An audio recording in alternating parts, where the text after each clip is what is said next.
Colleagues, I want to share a travel log, a personal travel log that goes back to 1986. In 1986, I was 17 years old, soon turning 18 years old, beginning to graduate from the Gresham Barlow School District as a Barlow Bruin.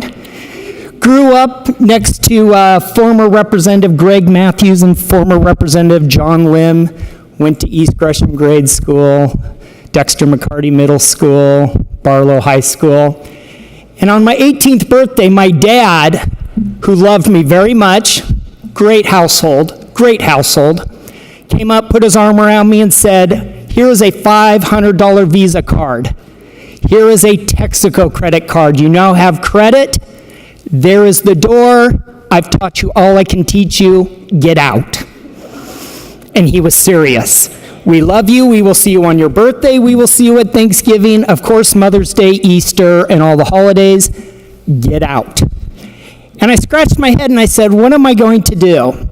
Well, my natural inclination was to go to Portland State University. I knew Portland State. I'd been to the campus, had been to football games there. And so I went and got a job at McDonald's. Correction, Burger King, sorry. There's one vote gone, Representative Finley. And I went to Portland State University. And all along, I knew I wanted to be a business major. But while I was attending Portland State University, I had an opportunity to connect with a professor who said, study business, but learn how to think. Learn how to think. And they said, make sure you get a liberal arts education. Be able to see the world in its broadest terms. Well, my mom was from LaGrande. And during the summer, I had an opportunity to go to LaGrande and to swim in the Grand Ronde River and to play in the Blues Mountains and even take part in activities at the EOU campus. And I thought to myself, if I'm going to get that liberal arts education, I want to learn more about rural America. And so I packed up my little 1985 Mazda pickup, and on a winter afternoon of driving through the snow and the ice, I landed in LaGrande. And for the next 3.5, 4 years, I studied at Eastern Oregon University. And I had an opportunity as a city boy to learn about a rural way of life, to learn about agriculture, to learn about timber, to learn about small Main Street businesses. And I had an opportunity to learn about tribal issues and port issues, among others. And because of that opportunity to go to Eastern Oregon University, I've had an opportunity to have an outstanding career living in rural Oregon. And so I have a great gratitude for Eastern Oregon University. And that's part of the reason I'm standing today to support House Bill 4153.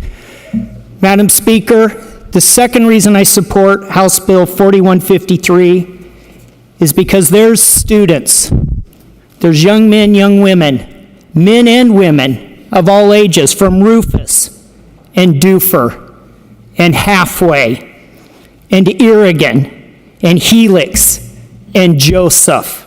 Let's not forget Adrian and Crane and Antelope and Fossil, all who turn to Eastern Oregon University to further their education. Now, don't get me wrong, I fully support our university system, and each of them play an important role in the development of our economy and in the development of minds in Oregon. But Eastern Oregon University truly is our rural university, and I would ask for your support. One last thought, and this is the business end of a university. I mentioned those small little towns from Oregon.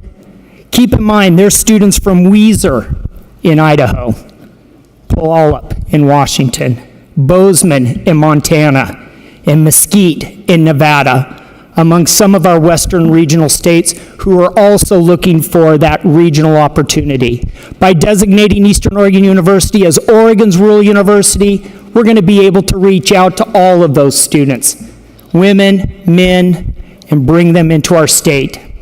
I hope you'll join me in supporting House Bill 4153. It's going to be great for Oregon. Thank you, Madam Speaker. Thank you.